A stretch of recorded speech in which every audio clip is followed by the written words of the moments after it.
ኢየሱስ ክርስቶስን ባወቃችሁት መጠን የሱ ሞት ያጎላችሁ እንደምትወጡ ወቁ። ሞቱ በእናንተ እየሰራ ህይወቱ በሌሎች እየሰራ እንደሚመጣ ተገንዘቡ።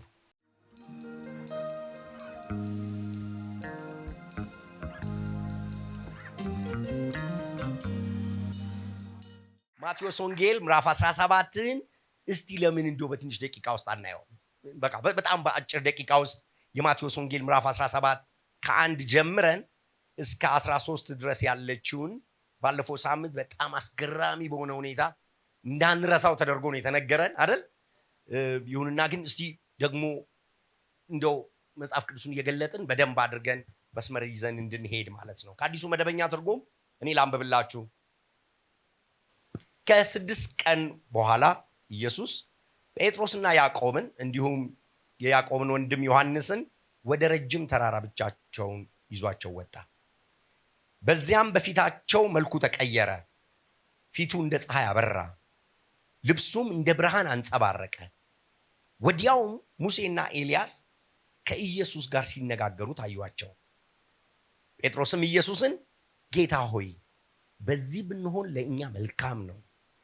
ፍቃድ ከሆነ አንድ ለአንተ፣ አንድ ለሙሴ፣ አንድ ለኤልያስ 3 ዳሶችን ልስራ አለው። እርሱም እየተናገረ ሳለ ብሩህ ደመና ሸፈናቸው። ከደመናውም ውስጥ በእርሱ ደስ የሚለኝ የምወደው ልጄ ይህ ነው፣ እርሱን ስሙት የሚል ድምፅ ተሰማ። ደቀ መዛሙርቱም ይህን ሲሰሙ ደንግጠው በግንባራቸው መሬት ላይ ተደፉ። ኢየሱስም ቀርቦ ነካቸውና ተነሱ፣ አትፍሩ አላቸው። ቀና ብለው ሲመለከቱትም ከኢየሱስ በስተቀር ሌላ ማንንም አላዩ። ከተራራው በመውረድ ላይ ሳሉ ኢየሱስ የሰው ልጅ ከሞት እስኪነሳ ድረስ ያያችሁትን ለማንም እንዳትናገሩ ብሎ አዘዛቸው። ደቀ መዛሙርቱም ታዲያ የኦሪት ሕግ መምህራን ኤልያስ አስቀድሞ መምጣት አለበት የሚሉት ለምንድን ነው ብለው ጠየቁት። እርሱም መልሶ እንዲህ አላቸው፣ ኤልያስ በእርግጥ መጥቶ ሁሉን ነገር ያስተካክላል። ነገር ግን እላችኋለሁ ኤልያስ መጥቷል፣ ሆኖም የፈለጉትን ነገር አደረጉበት እንጂ አላወቁትም። እንዲሁም የሰው ልጅ በእጃቸው መከራን ይቀበላል። በዚህ ጊዜ ደቀ መዛሙርቱ ኢየሱስ የነገራቸው ስለ መጥምቁ ዮሐንስ መሆኑን። እግዚአብሔር አምላክ የተመሰገነ ይሁን። ጥቂት ነጥቦችን ነው ለመናገር የምፈልገው። ለምን ባለፈውም ሳምንት ስለተነገረ አሁን እንደው ሰምራይዝ ማድረግ ያህል መጀመሪያው የኔ የመጽሐፍ ቅዱስ አቀራረብ በጣም ሲምፕል ግን ደግሞ ጠጋ ብሎ መጽሐፍ ቅዱስን ማንበብ ነው። ለምሳሌ አሁን ገና ስናነበው በ6ኛው ቀን ብሎ ስለሚል እኔ ቆማለሁ። ምን በሆነ ነው የምለው? እዚህ ጋር ምን ይሄን መጥቀስ አስፈለገ? ዝም ብላ አትሄድም ነበር? ሌላ ጊዜ አይጠቅሱም። አሁን ዝም ብሎ የሚሄድባቸው ጊዜዎች አሉ። ታሪኩን በታሪክ ላይ በዚህ ደግሞ በጣም የሚታወቀው ዮሐንስ ነው። በ3ኛው ቀን፣ በሚቀጥለውም ቀን፣ በመጀመሪያው ቀን። ስለዚህ ታሪኮቹ እንዲያያዙ ፈልጓል። ሊንክ ማድረግ አለብን። ማቴዎስ ዝም ብሎ አይደለም ይችን ቃል ያስገባው። ይሄ አሁን የምላችሁ ትልቅ ክስተት በሰማይና በምድር መካከል ትልቅ እግዚአብሔር አምላክ ልጁን ወደ ምድር ወርዶ ታውቃላችሁ፣ በደመና ተገልጦ ብሏል። ገና ሲጠመቅ በእርሱ ደስ የሚለኝ ብሏል። ያና ይሄ አንድ አይደለም። በደመና ውስጥ እግዚአብሔር ሲያወራ የመጀመሪያው አይደለም። ይሄ በጣም የተለየ ነው። በጣም የተለየ ነው። የሰው ልጅ አይደለም፣ ሙሴ አይደለም። በቀደመው ክብሬ ያለውን ያቺን ፖይንት ያቺን ጊዜ ለነ ሙሴ ሊያሳይ ከነ ሙሴ በኋላ ከሞት ከተነሳው በኋላ ከሞት ከመነሳቴ በፊት እንዳታወሩ አለ እንጂ ከዛ በኋላ እንዲወራ ይፈለጋል። ዮሐንስ ነግሮናል። አስበኝ ብሎ ጸልዩዋል። እባክህ ይዩት ያን ክብሬን ብሎ ጸልዩዋል። 17 ላይ በቀደመው ክብሬ ይዩኝ እባክህ ብሎ ለምኗል ጌታ። ስለዚህ እነዚህ 3ቱ አይተናል ይላል። ያዕቆብ ጊዜም አልነበረውም፣ ወዲያው ነው የተሰዋው። መጽሐፍም ሊጽፍ ሊሰብክም በሱ የተሰራን ስራ ለማየትም እድል የለንም። ዮሐንስ ነግሮናል። ጴጥሮስ አስገራሚ በሆነ ሁኔታ በኋላ አሳያችኋለሁ አንስቷል። 6ኛውን ቀን ለምን አነሳው? በ6 ቀን ውስጥ የሆነ ነገር ሆኗል። እሱን ሊነግረን አይደለም የሚፈልገው፣ ይዘልና ነው የሚመጣው። ምን ከሆነ በ6ኛው ቀን ምን በሆነ በ6ኛው ቀን ለምንድን ነው ከዚህ ጋር እንድናገናኝ የፈለገው? አንድ ትምህርት ወስዳል። ምን ሆኗል ከዚህ በፊት? ምዕራፍ 16ን ማየት ነው። ምዕራፍ 16 ላይ ምንድን ነው የሆነው? ጌታ ኢየሱስ ይዟቸው እየሄደ ሰዎች እኔን ማን ይሉኛል የሚልበት ክፍል ነው። ታስታውሳላችሁ። ማነኝ እኔ ማነኝ የሚልበት ክፍል ነው። የሚገርመው እሱ አይደለም። እንትና ይሉሃል እናንተስ አንተማ ትዝ ይላችኋል ከሰማያት እግዚአብሔር ወርዶ አንድ ብርሃን አንድ መገለጥ ስለ ኢየሱስ ስለ መሪያቸው ስለ ጌታቸው ስለ መሲሁ ሁሉን ትተው ስለተከተሉት ሰማያት ተከፍቶ ከላይ አንድ መገለጥ ዱብ አለ። የሕያው የእግዚአብሔር ልጅ ይህን ስጋና ደም አይገልጥም። ምንድነው ከዚህ ውስጥ የምትወስደው በሉኝ? ኢየሱስ ክርስቶስ እያደገ የሚመጣ ሬቨሌሽን። አሜን በሉኝ። የሆነ ጊዜ ስለ ኢየሱስ የሆነ ነገር ታውቃላችሁ ይጀምራል። ኢየሱስ የማይደረስበት ጥልቅ ውቅያኖስ፣ ተመርቃችሁ የሆነ ትምህርት ተምራችሁ ማትመረቁበት ትምህርት ቤት ጥልቅ ውቅያኖስ፣ ማስተዋሉ ጥበቡና እውቀቱ እጅግ ጥልቅ ነው የተባለ፣ ፍቅሩ ወርዱ ስፋቱ ርዝመቱ ጥልቀቱ አይታወቅም የተባለ የእግዚአብሔር የጌታችን የኢየሱስ ክርስቶስ ስለ እርሱ ማወቅ ፈጽሞ ዝም ብሎ እንደተራ ነገር ጥቅስ ሁለት ጥቅስ በማወቅ አይደለም። ስለዚህ ሁልጊዜ ሀምብል፣ ሁልጊዜ ተማሪ፣ ሁልጊዜ ጸላይ፣ ሁልጊዜ ግለጥልኝ፣ ሁልጊዜ ብራልኝ ለምን እለዋለሁ? ትልቅ መገለጥ በሰማይና በምድር መካከል አብ ወርዶ የሰጠውን ያን ትልቅ መገለጥ የሕያው የእግዚአብሔር ልጅ ይህ በተባለ በስድስተኛው ቀን። ስለዚህ እዚህ ጋር ቆሜ ነው ይህን የምማረው፣ የመጀመሪያውን ትምህርት የምማረው። ምን ተማርክ? ያድጋል። ሌላ ማስረጃ አለ በጣም ዮሐንስ ወንጌል ላይ አንተ አይቻለሁ በለስ ዛፍ በታች ነበርክ፣ የት ታውቀኛለህ? አውቃለሁ፣ ተንኮል የለብህም። ሌላ መገለጥ አንተ መሲህ ነህ ሲለው መሲህ ላይ ሲደርስለት በዚህ አመንክ፣ በዚህ ነው የምታምነው፣ ገና ከዚህ የሚበልጥ እስጩና ምን በሉኝ። ስለ ኢየሱስ ያለ መገለጥ የሚቆም አይደለም። እየጨመረ እያደገ እየበራ እየተብራራ እስጩና ምን በሉኝ። ዛሬ ከሰማያት እግዚአብሔር መገለጥ አምጥቶ ሰጠው። አሁን ደግሞ ተራራ ላይ ኢየሱስ ትራንስፎርም ሊያደርግ ነው። በፊታቸው ተቀይሮ ከእግዚአብሔር እንደሆነ መለኮት እንደሆነ ኤክስፒሪየንስ ሊያደርግ ነው። በጽሁፍ የሚያውቀውን በመገለጥ የሚያውቀውን በልቡ ብርሃን ያገኘውን አይኖቹ እንዲያዩ ዳሰነዋል። ህይወት ተገልጧል፣ ዳሰነዋል። ኢየሱስን ነክተነዋል አይደለም፣ ያን መገለጥ ያን ከእግዚአብሔር ዘንድ የሆነ ህይወት ተች አድርገነዋል። አዮ ኢየሱስ ክርስቶስ እየጨመረ የሚመጣ ብርሃን ነው። አሜን በላይ። በአንድ ቀን ትምህርት በሁለት ለዚህ ነው ዕድሜ ልካችንን ጅል ተማሪዎች የሆን ነው። ሁሌ የምንማር፣ ሁሌ አሜን የምንል፣ ሁሌ የምንጽፍ፣ ሁሌ የምንከተል ጩና አሜን በላይ። የኔ ጌታ ኢየሱስ በአንድ ቀን ትምህርት ተመረቀ የምትወጣው አይደለም። እግዚአብሔር ራሱ ከሰማይ ነግሮ አይጨርስልህም፣ አትችለውም። አንተ መንፈስ ቅዱስ አሁን ብነግራችሁ ልትሸከሙት አትችሉም ብሏቸው የሚነግራቸው መንፈስ ቅዱስ በተራ ነው፣ አትችለውም። ለዚህ ነው ሁሌ ተማሪ፣ ሁሌ የመንፈስ ቅዱስ ረሃብተኛ ተከታይ መሆነው። ኢየሱስን ባወቅኩ ቁጥር ከሆነ ነገር እየዳንኩ ከሆነ ነገር እያመለጥኩ፣ መጽሐፍ ቅዱስ እንደዚህ ይላል፣ እናንተ እንደ አሕዛብ ልትኖሩ አልፈልግም። ለምን? አሕዛብ በልባቸው መደንደን፣ በክፉ ምኞታቸው ስለሰከሩ፣ ህሊናቸው ስለደነዘዘ፣ በማይረካ ምኞት ስለሚኖሩ፣ እኛስ እናንተ ግን ክርስቶስን ያወቃችሁት እንዲህ ባለ መንገድ አይደለም። በምኞቱ የጎደፈውን አሮጌውን ሰው እያወለቃችሁ ፈጣሪውን እንዲመስል የሚታደሰውን ሰው እየለበሳችሁ። ኢየሱስን ማወቅ ማለት ምን ማለት ነው? ማውለቅ፣ መልበስ። ታወልቃለህ፣ የምታወልቀውም አያልቅም። ሽንፍላነ ኃጢአተኛ ባህሪ፣ ኮራፕትድ ሰውነት ኢየሱስን ስታቀው ታወልቃለህ፣ ትራመዳለህ፣ ታወልቃለህ፣ ትራመዳለህ። ጥሩ አባት፣ ጥሩ እናት፣ ጥሩ ወላጅ፣ ጥሩ ሰው፣ ጥሩ ክርስቲያን እየተቀየርክ።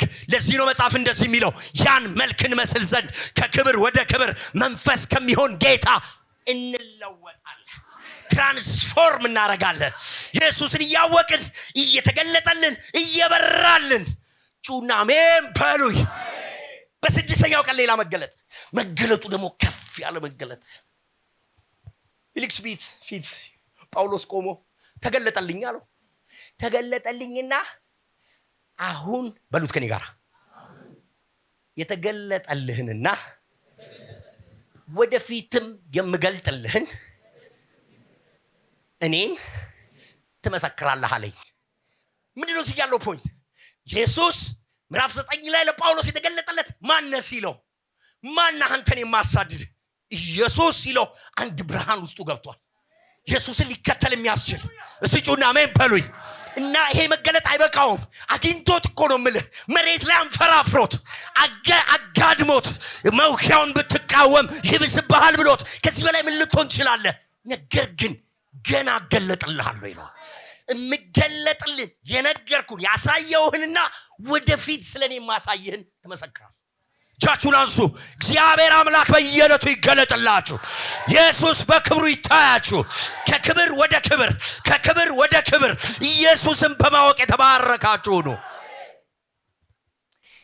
ስለ ስህተት አስተማሪዎች ፊልጵስዩስ ላይ ጳውሎስ ከውሾች ተጠበቁ ይላል አይደል? ትዝ ይላል። ከውሾች ተጠበቁ ይልና እኛ በመንፈስ እግዚአብሔርን የምናመልክ በስጋ የማንታመን በክርስቶስ ኢየሱስ የምንመካ ነን። ምን አገናኘው ከውሾቹ ጋር? እነሱ ትምክት ነው የሚሰጧችሁ። ባላችሁ ነገር መመካት ቢያስፈልግ እኔ የተገረዝኩ ነኝ። አዩ መገረዝ ምን መገለጣለሁ?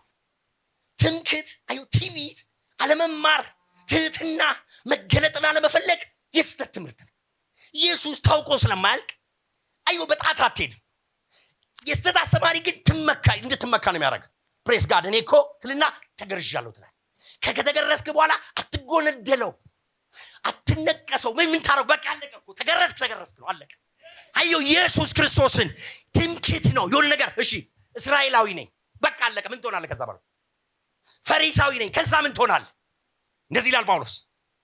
መመካት ቢያስፈልግ ነው ይመካ ነበር ይላል። እና ጌታዬን ኢየሱስ ክርስቶስን ከማወቅ ታላቅነት ጋር ሳነጻጽረው ኢየሱስ ክርስቶስን ማወቅ ይላል። አሁን ማወቅ አይደለም፣ በሞቱ እንኳን ባቀው እያወቅሁት በቀጥል እስጩና አሜን በሉኝ በደም። ይሄ ያለኝ አሁን ሰዎች የሚመኩበት ነገር እኔ አለ ኢየሱስ ክርስቶስ ጌታዬን ከማወቅ ታላቅነት አውቀህ ስለማትጨርሰው ታላቅ ብለህ ነው የምትጨርሰው። ኢየሱስን ማወቅ ታላቅ፣ ኢየሱስ ክርስቶስን ከማወቅ ታላቅነት ጋር ሳነጻጽረው መገረዝ ያንሳል። እንዴት በዚህ ትመካለህ? ውሾቹ ከነከሱ ግን፣ ውሾቹ ከነደፉ ግን ትምክህተኛ ትሆናለህ። መማር አትችልም። አውቀዋለሁ። አትማርም። አዩ ልብ ያብጣል፣ አይንህ ይጉረጠረጣል፣ አንገት ይሰጋል፣ 45 ታይናለህ። በቃ አለቀልህ። አንተ ልትፈነዳ ነው። ከአንተ አካባቢ ሸሽተናል። ትህትና አዩ እዚህ ጋር 16 ላይ የሆነ መገለጥ መጣ። ኢየሱስ ታውቆ ስለማያልቅ ነገም ሌላ ሰው ትሆናለህ። ለዚህ ነው ጳውሎስ እንደዚህ የሚለው እኔ ይላል ሁሉን እንዲያስኩት አልቆጥርም። ሌላ ሰው የሚለው ስለ ሌላ ነገር ይመስለዋል። ኢየሱስ ክርስቶስን ስለማወቅ ግን አሁን እንዲያስኩት አልቆጥርም። አንድ ነገር አደርጋለሁ። የያዝኩትን ይዝና እጥልና ሌላ ለመያዝ ነው የምፈልገው። ኢየሱስን ስለማወቅ ነው እሱ ጋር የሚያወራው። አዮ አሁን ገባ። ማናችንም በደረስንበት እንመላለስ፣ አንቁም። ግን እዛ ላይ እንወቅ፣ እንመላለስ፣ ግን እንራመድ። አንድ ነገር አውቀሃል፣ በደረስክበት ተመላለስ። ኢየሱስን ማወቅ ስለማያልቅ ግን አትቀመጥ፣ አትቁም። ሌላ መገለጥ አለ። አሜን በላይ እስቲ ጩና አሜን በላይ። በስድስተኛው ቀን ሌላ መገለጥ ያስፈልጋል። አብ ከሰማይ ወርዶ የተናገረው መገለጥ እያለ ሌላ ክብር፣ ሌላ ደመና፣ ሌላ ተራራ አይንህ እያየ ኤክስፒሪየንሱ የሚገርም ነው። በስድስተኛው ቀን ሌላ መገለጥ አስፈልጓል። ሁልጊዜ መጽሐፌን ማጠናው ማቴዎስ ወንጌልን የመጀመሪያው ዘመን ደቀ መዝሙር ሆኜ ነው ማንበብ የምፈልገው። የመጀመሪያዎቹ ደቀ መዛሙርቶች የደቀ መዝሙር ማጥኛ መጽሐፋቸው ነው። የማቴዎስ ወንጌል ሲደርሳቸው ኢየሱስን ተቀብለዋልና የሚያነቡት ልክ እንደዚህ ነው። ኦኬ ስለዚህ አየዛ ተገልጦላቸው አይገርምም። ስለዚህ እኔም ልጸልያ፣ እኔም ልጠቀዋ፣ እኔም ልቅረበዋ። ኦኬ እዚህ ደቀ መዝሙር ከስድስት ቀን ሌላ መገለጥ አስፈለገው ኢየሱስ። ያን መገለጥ ያገኙት ሁሉ አይደለም አሁን ያስፈልጋቸው። ዋና ዋናዎቹን መጥራት ይፈለገው።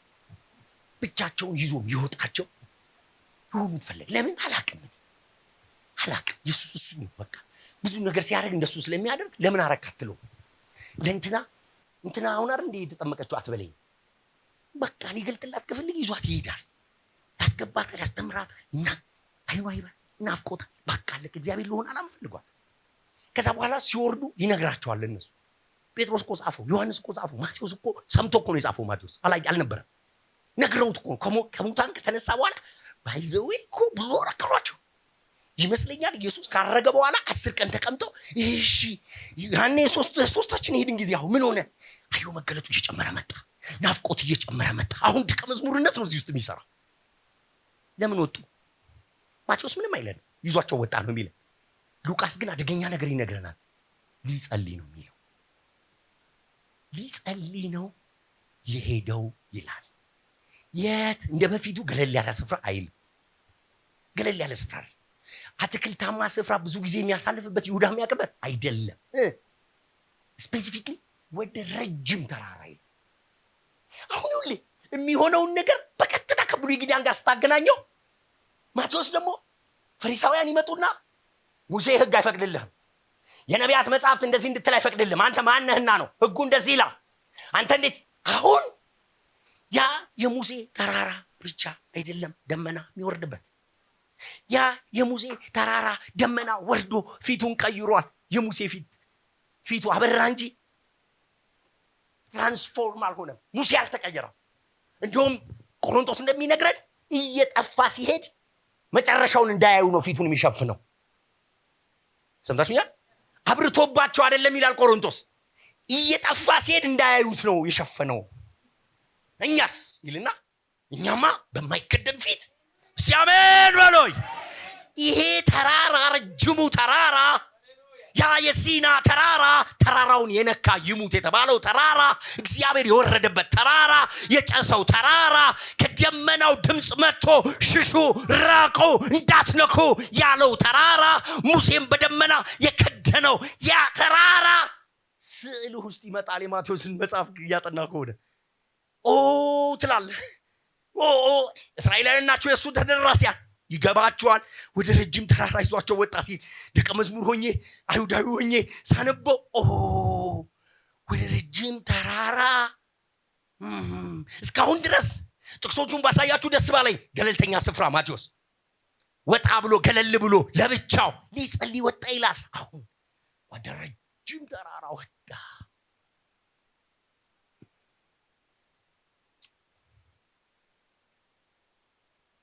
ወደ ሲና ተራራ አልደረሳችሁም የሚል ቃል አብሮጫል። ወደ ኢየሩሳሌም ወደ ሰማያዊቱ ሀገር በዛ የሚሰማው የሚያስጨንቅ ነበር። በመላእክት መካከለኛ በኩል ግንኙነት ተፈጽሟል። እዛ ጋር ተራራው ጨሰ። የሚታየውም የሚሰማውም የሚያስፈራ ነበረ። ተራራውን የነካ ይሙት የሚለው ያ ትእዛዝ አስጨናቂ ነበር። ከተራራው ምን ያህል ነው የምትሸሸው? ተራራ ፑልፒት አይደል? ተራራ የት ድረስ ነው መጨረሻው? የተራራ የት ድረስ ነው? የቱ ጋር ነው ሜዳው? ትፈራለህ። ይሄስ ቢሆን ትላለህ። የወረደበት አንድ ክብር አለ። እንደውም ጴጥሮስ በመልእክቱ ስለዚህ ተራራ ሲናገር ሁለተኛው መልእክቱ ላይ ምዕራፍ 1 ቁጥር 16 ላይ ቅዱሱ ተራራ ነው የሚለው። የሆነ ረጅም ተራራ አይደለም ይላል። ወረደበታ፣ ትራንስፊገር አደረጋ።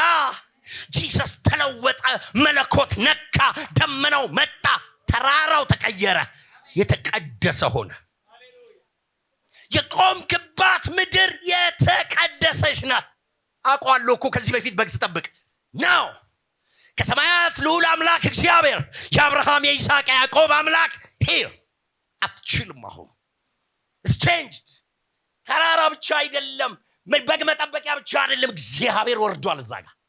ጴጥሮስ ያን ተራራ ከእንትና አጠገብ ያለው ተራራ አይልም፣ ቅዱሱ ተራራ ይላል። አንብቡት ሄዱና ቅዱሱ ተራራ ይላል። ቅዱሱ ተራራ። እኛ ማርያም ቅድስት እንበል አንበል ትላላችሁ አድሮባት። ኦርቶዶክስ ዋና ጊዜ እኮ በጣም ትክክል። ተራራ ቅዱስ ተብሏል። ወረዳ መለኮት ወረደ። ረጅም ተራራ ወደ ቅዱስ ተራራ ተቀየረ እና በፊታቸውም ተቀየረ ይላል። ሉቃስ ግን እንደሱ አይልም። ሉቃስ አሜሪካ ሀገር ሉቃስና ጸሎት ብዬ አገልግያለሁ። ሐዋርያ ሥራ ውስጥ የምታዩዋቸውን ቦምብ ነገሮች ሁሉ ሉቃስ ላይ ታገኛላችሁ።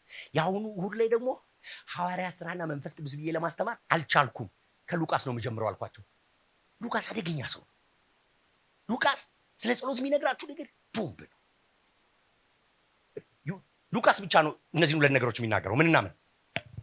ሲጠመቅ በእርግብ አምሳል መንፈስ ቅዱስ ወረደበት ሁሉም የሚሉት፣ እሱ ግን ተጠምቆ እየጸለየም ሳለ ይላቸዋል። ከተጠመቀ በኋላ እየጸለየም ሳለ ሰማይ ተከፍቶ በእርግብ አምሳል መንፈስ ቅዱስ ወረደበት፣ ከደመናውም ድምፅ ሲጸልይም ሳለ። እዚህ ጋርም እንደዛ ነው የሚለው ሉቃስ። ተራራ ይዟቸው ወጣ። እነሱ ፈንጠር ብሎ ቁጭ ብለው እንቅልፍ አላቸው። ኢየሱስም እየጸለየ ሳለ ትራንስፊገር አደረገ። ፊቱ አበራ አይደለም፣ ቼንጅ። ትራንስፊገር ማለት ትራንሴንድ። ስለ እግዚአብሔር ባህሪ ስንነጋገር እግዚአብሔር ምን እንላለን? ትራንሴንድ ያደርጋል ማለት ምጡቅ ነው አይደል? እግዚአብሔር ማለት ይለያል፣ ይወጣብሃል አይደል? እዚህ ጋር የሚጠቀመው ቃል ትራንስፊገር፣ ትራንስቼንጅ እና ትራንስፎርም ነው። ሶስቱን ቃል ነው የሚጠቀመው። ሁሉም ጂሰስ ሌላ ነው የሆነው። የኢየሱስ ተቀየረ ማለት ፊቱ አበራ አይደለም፣ ዲቲ ሆነ መለኮት። ኢየሱስ እዛ ተራራ ላይ የሆነው በሰማያት ያለ ያ ክብሩ በዛች ቅስበት ውስጥ ፊገሩ ተቀየረ። ፊገራል ቼንጅ ነው ያደረገው። ታየዋለህ፣ ተለውጦብሃል። ልታየውማ እንደውም ይላል እዚህ ጋር ማቴዎስ እንደ ፀሐይ ይላል። ሌላ ሊገልጥበት የሚችለው ቃል የለውም። እግዚአብሔርን ሊያየው የሚችል የለም። ሊታይ በማይችል ምን ብርሃን እንደ ፀሐይ ልብሱ አንጸባረቀ ማለት ከሰውነቱ አልፎ ምንድነው? የሆነ ልብስ ለብሼ መብራት እዚህ ጋር ባበራ፣ አንዳንድ ሰዎች አይታችኋል፣ መጋረጃ አድርገው ከኋላ በእንቅስቃሴ ከናንተ በብርሃን እንድታዩት የሚያደርጉት ገባችኋል? ምለው ያ ኢየሱስ ፊገሩ ስለተቀየረ፣ መልኩ ስለተቀየረ፣ ትራንስፎርም ስላደረገ ሌላው ኢየሱስ ያ የሰው ልጅ ኢሳይያስ ምዕራፍ 6 ላይ ያየው የሰው ልጅ የሚመስለው በዙፋኑ ላይ የተቀመጠው በሰው ቅርጽ ያለው በብሉይ ኪዳን የተገለጠው በዛ ክብሩ መላእክት አናይህም ያሉት ማለት ነው። ዮሐንስ መጽሐፎን ምዕራፍ 12 ላይ ኢሳይያስ ክብሩን ስላየነው ብሎ ይላል። አየው ያን ክብሩን፣ ያን በዙፋኑ ላይ ያለውን ክብሩን አይቷል ኢየሱስን ይላል። ዮሐንስ ሲጀምር አንድ ልጅ ከአባቱ ዘንድ ያለውን ክብሩን ያየ ነው ይላል። ይሄ የጠቀሰችው ክብሩን ገለጠ ማለት ይሄ ነው። ክብሩን በትንሽ አሁን ከሰማያት በሚመጣ መሲህ የእግዚአብሔር ልጅ በሚል መገለጥ ሳይሆን በዛች ስንት ደቂቃ እንደሆነ አላቅም፣ ስንት ሰዓት እንደሆነ አላቅም፣ ስንት ሰከንድ እንደሆነ አላቅም፣ ትራንስፊገር አደረገ። ፊገሩ ተቀየረ።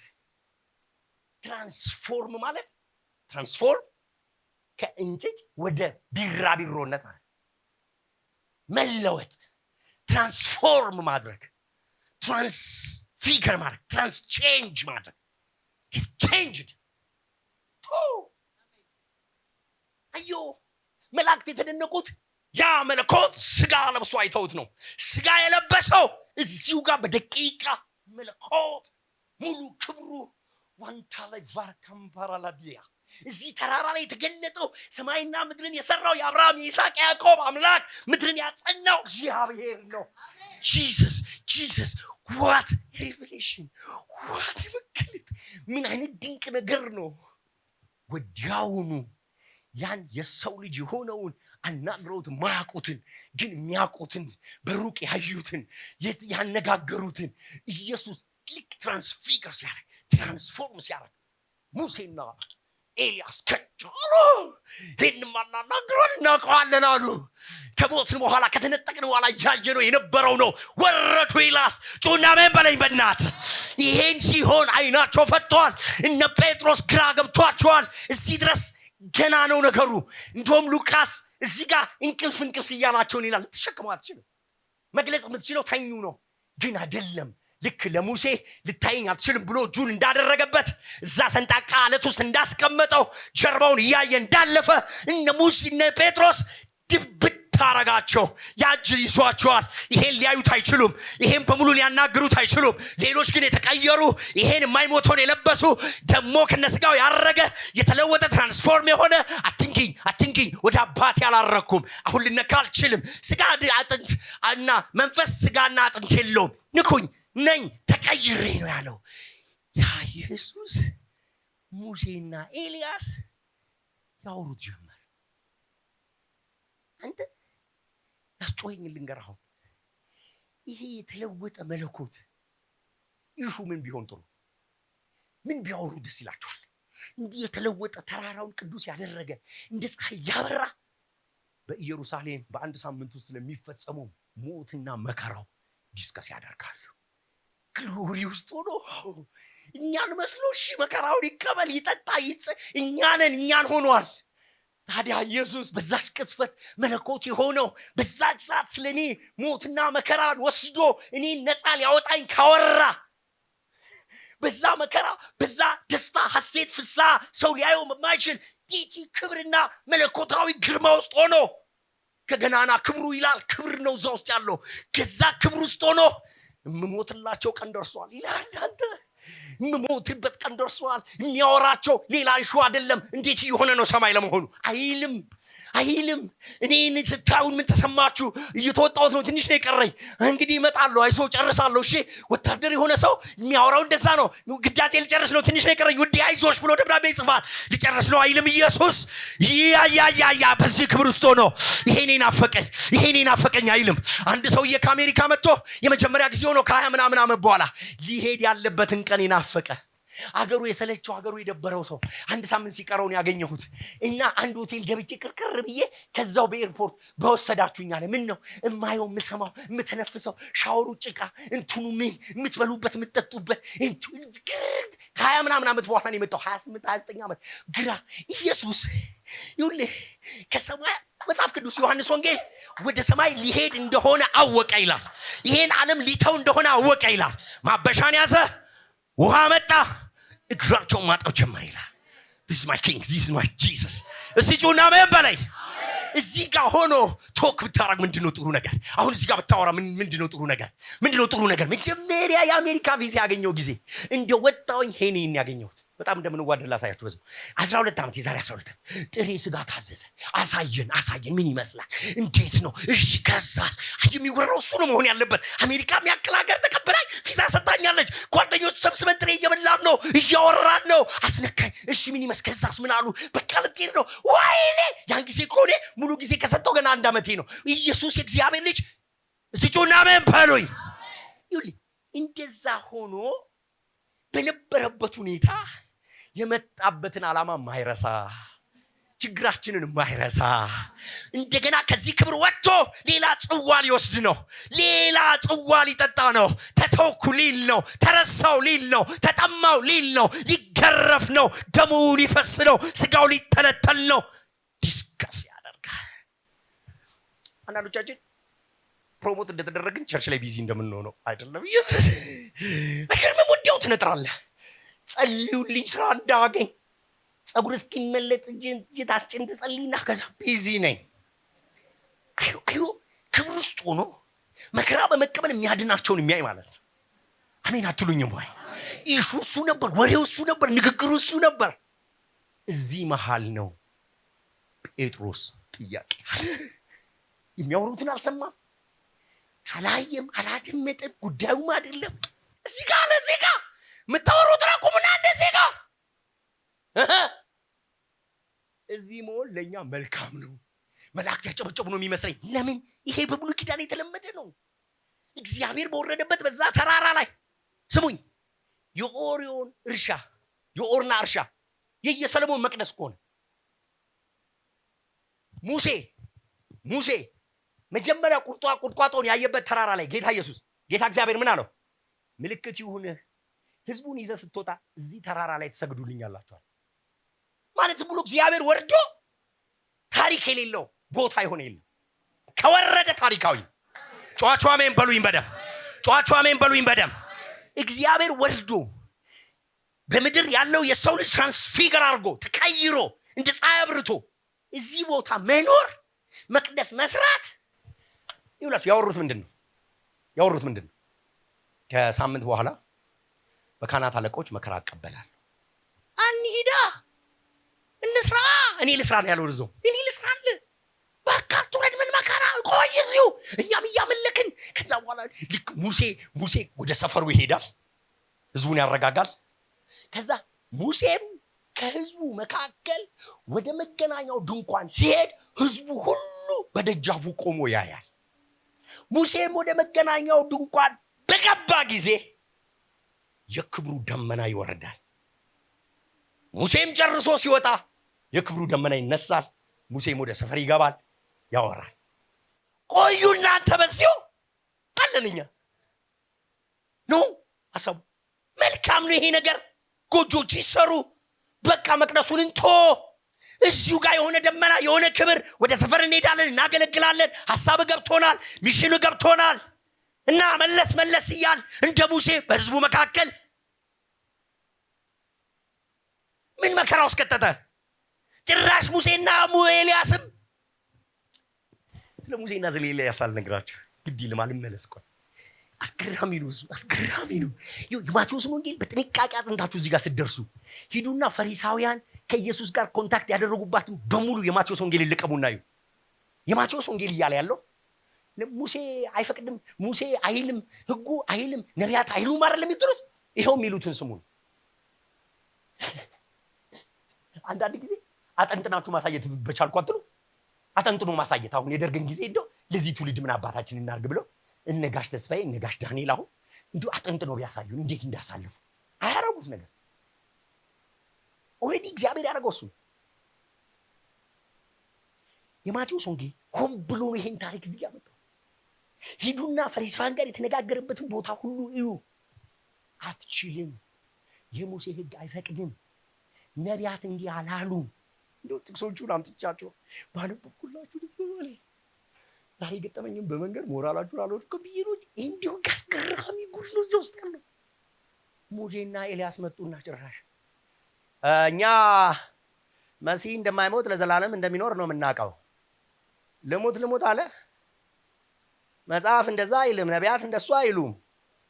መጥተው ጭራሽ አሟሟትህ እና ትሞታለህ። አዎ ሞታለሁ፣ ዝግጁ ነኝ እኔም። ያወራሉ። ዝርዝሩ አልተጻፈም፣ ግን ስለ ሞቱ አወሩ። አይገርምም? ነገረው። ማቴዎስ ጨረሰ ለደቀ መዛሙርቱ። ሙሴና ኤልያስ ራሱ መጥተው የነቢያትን የሚወክለው ሙሴ ኤልያስ ከ900 ዓመት በኋላ መጥቶ ወደ ላይ ያረገው ያልሞተው ሙሴ መጥቶ ስለሚሞተው ኢየሱስ አወራ። ምን አለበት እሱ ሞትን አያውቅ። ይሄ ሞት ግን ክብር እንዳለው ያውቃል። የሱ አለመሞት ምስክርነት እንዳለው ሁሉ የኢየሱስ መሞት ታሪክ እንደሚሰራ ያውቃል። ሙሴ ኤልያስ አልተገኘም፣ ተወሰደ፣ አልሞተም የሚለው ለእግዚአብሔር ታሪክ እንደጻፈ ኢየሱስ መሲሁ እግዚአብሔር የሆነው ሞተ። ለዓለም ለግሪክ ሞኝነት፣ እዚህ ግን ስራ የሚሰራ ድንቅ ነገር። ኤልያስ ይሄን ያውቃል። እኔ አልሞትኩም፣ ባለመሞቴ ምስክርነት ተመስክሯል። መሞት አለብህ። ህግ የሚለው ይሄን ነው፣ ነቢያት የሚሉት ይሄን ነው። ጮኻችሁ አሜን በሉኝ። እንሁን እዚሁ ልስራኔ እሁኑ እዚህ። ከዛስ ደመና አለ። ከዛስ በቃ እኛ እንገባለን እንሄዳለን። አንተ ማትሞት ምን ሞት ውስጥ ከተተህ አንተ። ከትንሽ ጊዜ በፊት ተገስጿል። አንተ ሰይጣን 16 ላይ አንተ ሰይጣን ሂድ ከህዝብ መካከል አውጥቶት የሰው ልጅ ነህ ካለው በኋላ የሰው ልጅ ይሞታል፣ በካህናት አለቆች ተይዞ ይሰቀላል ሲለው አንዴ ብሎ አውጣው። ነይ አሁን አንቺ ወደዛ ወጥቼ ስሚ እንጂ ምን ማለትሽ ነው ብል ማለት ነው። ይሄ ይቻላል። እኔንም አሁን ማይኩን አስቀምጠው አንድ ጊዜ አንድ ሰው ብሎ ከዛ ጉባኤ ውስጥ ና አንድ ጊዜ ሰሪ ና ወደዛ ስማ እንደዚህ ይባል ስነ ስርዓት ያዝ ገሰጸው ይላል። ከህዝብ መካከል አውጥቶ ስለ ሊደርሺፕ ሳስተምር የሚገርመኝ ጴጥሮስ አይደለም ኢየሱስ። ሲምፕል ነው። እንደዛ ያህል ጠርታችሁ ምንም የምትነግሩት ነው።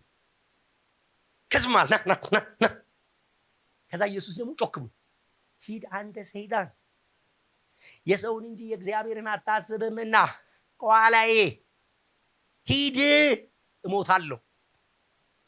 እስቲ አሜን በሉኝ። አዮ አሁን ደግሞ በሌላ መንገድ መጣ። ሞትን ምን አመጣው? እቺ የሰይጣን ነች። ዓለምም መንግስታትም የኔ ናቸው፣ ለምወደው እሰጣለሁ፣ ስገድልኝ። ለምን ሞተህ ዓለምን መውሰድ ፈለክ? ክብርህን ለምን ሞተህ ታመጣዋለህ? እኔ ልስጥ፣ በዚሁ ስገድልኝ ልስጥ። አሁንም በጎን መጣ። ሁኑ እዚሁ በክብርህ እንደተከበርክ ኑር። እዚች ጋርና እንስራልህና እንደ ሙሴኛ እየተመላለስን ህዝቡን እናገለግላለን፣ እየተመላለስን እናገለግላለን። ከተራራ ሲወርዱ አጋንንት ማውጣት ያቃታቸው ጓደኞቻቸው ገጠሟቸው። ሞቶ ካልተነሳ መንፈሱ ካልወረደ አቅም የለም። ጫቹ አሜን በሉኝ። ይሄን ውርደት ይሄን ሽንፈት የሚመስል የጽድቅ መንገድ የኃይል መንገድ ተቀበል። ሞቱን ሰለብሬት አርግ። ከዛ በኋላ የትንሣኤው ኃይል ባንተ ላይ ይመጣል። ያኔ ደፋር፣ ያኔ አጋንንት በፊቱ ማይቆም፣ በሽተኛ ማይዘው። ጫቹ አሜን በሉኝ። ልክ ይህን ሲል ደመና መጣና ጋረዳቸው። አዩ ደመናው የመጣው ይህን ጊዜ ነው። ለምን? ይህ ሁሉ ከተፈጸመ ከተነጋገሩ ጴጥሮስም ካለ በኋላ ደመና መጣ። ከደመና ውስጥ የምትለው ቃል በብሉይ ኪዳን ብዙ ጊዜ ተጽፋለች። አዲስ ኪዳንም ኢየሱስ ክርስቶስ ሲጠመቅ ይህ ስለኔ አይደለም ለእናንተ ምስክርን ነው ተብሏል። እግዚአብሔር በጣም ፊው ቦታ ነው ራሱን በደመና ገልጦ ከደመና ውስጥ የሚያወራው። ስለ ሙሴ እረፉ፣ ሙሴን ተቀበሉ፣ ሙሴ ተራራውን አጨሳለሁ፣ አሁን ስለአንተ ተራራውን አጨሳለሁ፣ ህዝቡ ይቀበላል። ደመና እስኪያ ህዝቡ ሁሉ ይሰግዳል፣ ሙሴን ይቀበላል። ልክ እንደዛ ደመና መጣ። ከደመና ውስጥ ድምፅ መጣ። ድምፁ አሁንም በጥቅስ በደንብ አድርጌ ማስረዳችሁ ደስ ባለ። ሁለት ነገር ነው የሚለው። አንደኛ ከነቢያት የተጠቀሰች ነች፣ ሁለተኛው ከኦሪት የተጠቀሰ ነው። በእርሱ ደስ የሚለኝ እቺ የኦሪት ጥቅስ ነች። እግዚአብሔር እንዲደሰት ዘርፉ፣ ቅመሙ፣ እንትኑ፣ መስዋዕቱ እግዚአብሔርን ለማስደሰት ያሁሉ ሽርጉድ። ሙሴ መከራውን የበላው እኮ ህዝቡም እግዚአብሔርን እንዲያስደስት ነው። ቀምመው በዚህ ውጡ፣ በዚህ ወርዱ፣ እኔም ደስ ይለኛል።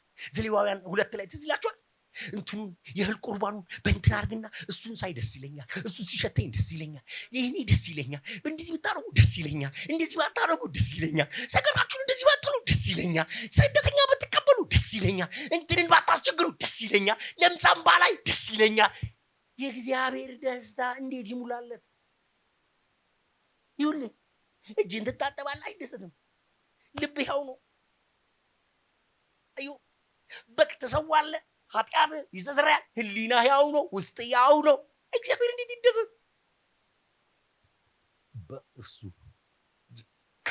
ከሙሴ መጽሐፍ ወሰደ፣ ከኤልያስ ደግሞ አመጣ፣ ከነቢያት ደግሞ የምወደው ከነቢያት ደግሞ እሱን ወሰደ። ምወደው እንደ ልቤ እንደ ልቤ አይደለም። ቆይ ኢሳይያስ 53ን አንብባችሁ እንደ ልቤ የሚለውን እስቲ አንብቡት እናንተ። ኢሳይያስ 53ን ያነበባችሁ እንደ ልቤ የሚለውን ቃል ውሰዱና እስቲ በእያንዳንዱ ቨርስ ውስጥ አስገቡት። እስቲ እንደ ልቤ እንደ ልቤ እምወደው የሰማነውን ነገር ማን አመነ? የእግዚአብሔር ክንድ ለማን ተገለጠ? የሰማነውን ነገር ማመን አትችሉም። ምን? በፍጹም ልታምኑት አትችሉም። የሰማነውን ነገር ምን? የእግዚአብሔር ክንድ ተገልጦላችኋል። የእግዚአብሔር ክንድ እንደ ቫንዳም የሚያደርገው ቢሆን ኖሮ የእግዚአብሔር ክንድ ግልጽ ነው። ፈርዖንን ሲመታ አይተነዋል። ይሄ የእግዚአብሔር ክንድ ግን እንዴት ታምናለህ? በቁስሉ ተፈወስን፣ ይሄ ክንድ ይሆናል? በመገረፉ ቁስል እንዲህ አይተን እንወደው ዘንድ እኛ እንወደው ዘንድ ደምግባት የለውም። እግዚአብሔር ግን ምወደው ስለ ህመሜ ስለ ህዝቤ ኃጢአት ከመንገድ ተወድግዶ እንደተመታ ማናወቀ ከሕያዋን ምድር እንደሄድ ምወደው መንገድ ይሄደልኝ ምወደው ልጄ ምወደው ባሪያዬ ምወደው ጫጫ አሜን በሉኝ።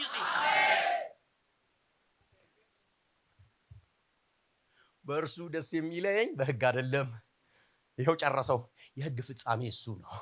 አሁን ደስ የሚያሰኘኝ እሱ ነው። ደግሞ ምወደው ነቢያቱን አይደለም፣ ኤልያስን አይደለም፣ ሙሴን አይደለም፣ እንትኖቹን ነቢያቶቹን ያደረጉልኝ እናንተ የምትከተሏቸውን እነ ዮፍታሔ ምናምን አይደለም። ምወደው አንድ አገኘሁ።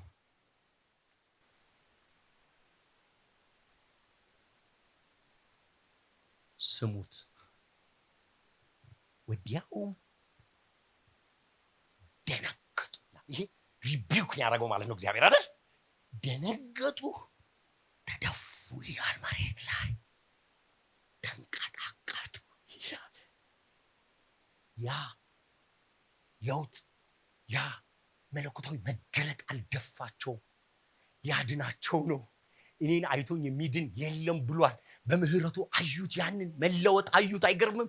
ማራቸው፣ እጁን ከንደነላቸው። ያን በሙሴ ላይ ያደረገውን እጁን አድርጎባቸው ሳይሞቱ ተረፉ። አሁን ግን መትረፍ አይችሉም። ከደመናው ድምፅ መጣ። ስነ ስርዓት ከሱ በቀር የለም። ህግም ነቢያትም ስለሱ ነው የሚያወሩት። በቃ ሌላ ድምፅ የለኝም፣ ሌላ ወሬ የለኝም፣ ሌላ ንግግር የለኝም። ልጄን ብቻ ስሙት። ለአባቶቻችን በብዙ ጎዳና ተናግሯል። አሁን ግን ሁሉን ወራሽ ባደረገው በልጁ በኩል እግዚአብሔር እያወራ ነው። ስለዚህ ስሙት። እሱ ተደፉ፣ እሺ ያሉ። ይሄ መደፋት፣ ይሄ ሰሬንድ ማድረግ፣ ይሄ መንበርከክ ልጁን እንሰማለን። ከልጁ ውጪ አንሰማም። ነፍሴ ተንበርክካለች የሚል ለሌላ ድምፅ ጆሮ የላትም፣ ለሌላ ጉልበቷ አይንበረከክም። የምትሰማው አንድ ነው፣ የሚያድናት አንድ ነው፣ እረኛው አንድ ነው፣ ህዝቡም አንድ ነው። ስሙ ኢየሱስ ይባላል የሚል ይጩና አሜን ይበለኝ። ሌላ ድምፅ የለም ከዚህ በኋላ። ምን ያህል ደቂቃ እንደቆየ አላውቅም። ጥቂት ሰከንዶች፣ ደቂቃዎች፣ ሰዓቶች በኋላ አላውቅም ናካቸው የሉም እነሱ። ያ ሁሉ ደመና፣ ያ ሁሉ እሳት፣ ሙሴ ምናምን ሲሄዱ አንተ አንድ ነገር ሰው ባጠገብ ሲያልፍ ተኝተህ አይናቸው ማያይ ሰዎች ማን ነው ይላሉ። ይገባሃል ማለቴ ነው። እንቅስቃሴ ይገባሃል። ሙሴ ሲሄድ፣ ደመና ሲሄድ፣ እግዚአብሔር ሲሄድ፣ ኤልያስ ሲሄድ አይልም። የሉም ሄዱ። ነካ ሲያረጋቸው ቀና ሲሉ ብቻው አትፍሩ አላቸው።